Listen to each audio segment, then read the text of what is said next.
ನಮಸ್ಕಾರ ಸ್ನೇಹಿತರೆ ಹಾಗೂ ನನ್ನ ನೆಚ್ಚಿನ ಗ್ರಾಹಕರೇ ಹಾಗೂ ನಮ್ಮ ಗ್ಯಾಸ್ ಸರಬರಾಜು ಮಾಲೀಕರೇ ಹಾಗೂ ಗ್ಯಾಸ್ ವಿತರಕರಾಗಿರ್ತಕ್ಕಂಥ ಗ್ಯಾಸ್ ಡೆಲಿವರಿ ಬಾಯ್ಸ್ ಎಲ್ಲರಿಗೂ ಹೇಳೋದು ಏನಪ್ಪ ಅಂದರೆ, ಮತ್ತು ನಮ್ಮ ಗ್ರಾಹಕರು ನಮ್ಮ ನಾಗರಿಕರಲ್ಲಿ ಕೇಳ್ಕೊಳ್ಳೋದು ಏನಪ್ಪ ಅಂದರೆ, ಈ ದಿನ ವಿಶೇಷ ಒಂದು ಸೂಚನೆಯನ್ನು ಹೇಳಿಕ್ಕೆ ಬಯಸ್ತೀನಿ. ಈ ದಿನ 3/6/2026 ಶುಕ್ರವಾರದಿಂದ ಎಲ್ಲ ಹೋಟೆಲ್ಸ್ಗೆ, ಇಂಡಸ್ಟ್ರಿಯಲ್ಗೆ, ಮ್ಯಾರೇಜ್ ಫಂಕ್ಷನ್ಸ್ಗೆ ಎಲ್ಲೆಲ್ಲಿ ಗ್ಯಾಸ್ ಹೋಗ್ತಾ ಇತ್ತು, ಮಾಲ್ಗಳಿಗೂ ಕೂಡ ಎಲ್ಲ ಗ್ಯಾಸ್ ಸರಬರಾಜನ್ನ ಬಂದ್ ಮಾಡಿದ್ದಾರೆ. ಅದು HPC ಇರ್ಬೋದು, IOCL ಇರ್ಬೋದು, BPCL ಇರ್ಬೋದು, ಪ್ರೈವೇಟ್ ಗ್ಯಾಸ್ಗಳಾಗಿರ್ಬೋದು. ಏನೋ ಇವತ್ತು ನಾಳೆ ಒಂಚೂರು ಸ್ಟಾಕ್ ಇರೋದನ್ನ ಸ್ವಲ್ಪ ಕೊಟ್ಕೊಂಡು ಮೇಂಟೈನ್ ಮಾಡ್ಬೋದೇ ಹೊರತು ಇನ್ನು ಮುಂದೆ ಗ್ಯಾಸು ಸಿಗ್ತಾ ಇಲ್ಲ. ಕಾರಣ ಗೊತ್ತಿದೆ ನಿಮಗೆ, ಯುದ್ಧ ನಡೀತಾ ಇರೋದ್ರಿಂದ ಕಚ್ಚಾ ತೈಲ ಭಾರತಕ್ಕೆ ಕೆಲವೊಂದು ದೇಶಗಳಿಗೆ ಸರಬರಾಜು ಆಗ್ತಾ ಇಲ್ಲ. ಹಾಗಾಗಿ ಈ ಸಮಸ್ಯೆ ಎದುರಾಗಿರೋದ್ರಿಂದ ಪ್ರತಿಯೊಂದು ಇಂಡಸ್ಟ್ರಿ, ಹೋಟೆಲ್ಲು ಪ್ರತಿಯೊಂದು ಈಗ ಗ್ಯಾಸ್ ಸಿಗದೆ ಬಂದ್ ಮಾಡೋ ಪರಿಸ್ಥಿತಿಗೆ ಬಂದು ಕೂತಿದ್ದೀವಿ.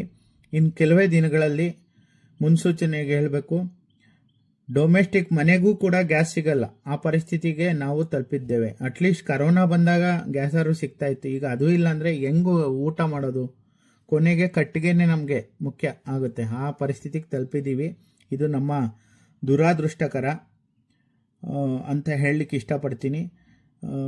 ನೋಡೋಣ, ಈಗ ಕಂಪನಿಗಳು ಯಾವಾಗ ನಮಗೆ ಮತ್ತೆ ಸರಬರಾಜಿಗೆ ಅವಕಾಶ ಕೊಡುತ್ತೋ ಆವಾಗ ಡಿಸ್ಟ್ರಿಬ್ಯೂಟರ್ಗಳು ನಿಮ್ಗೂ ಸರಬರಾಜು ಮಾಡಲಿಕ್ಕೆ ಅವಕಾಶ ಆಗುತ್ತೆ. ಇಲ್ಲಾಂದರೆ ಈಗ ಗ್ಯಾಸ್ ಸಿಗಲ್ಲ. ಇದು 100% ಸತ್ಯದ ಮಾತು. Ministry of India already announce ಮಾಡಿದೆ, ಇವತ್ತಿಂದ ಕಮರ್ಷಿಯಲ್ ಗ್ಯಾಸ್ನ ಸರಬರಾಜು ಮಾಡಬೇಡಿ ಅಂತ.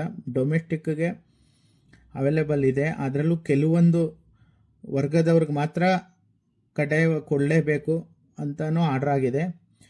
ಅದು ಈ ಹಾಸ್ಪಿಟ್ಲ್ಗಳು ಆ ಥರ ಎಲ್ಲಿ ಕ್ಯಾಂಟೀನ್ಗಳಿಗೆಲ್ಲ ನಾವು ಗ್ಯಾಸ್ ಕೊಡ್ತಾಯಿದ್ವಿ ಅಂಥವ್ರಿಗೆ ಮಾತ್ರ. ಅದು ಬಿಟ್ಟು ಹೋಟೆಲ್ಲು, ಬೇರೆ ಯಾವುದೇ ಉದ್ಯಮ, IT ಉದ್ಯಮ ಆಗಿರಲಿ, ಮಾಲ್ ಆಗಿರಲಿ, ಎಲ್ಲ ಕಡೆ ಗ್ಯಾಸ್ ಸರಬರಾಜು ಬಂದ್ ಆಗ್ತಾ ಇದೆ, ಕಮರ್ಷಿಯಲ್ ಗ್ಯಾಸು.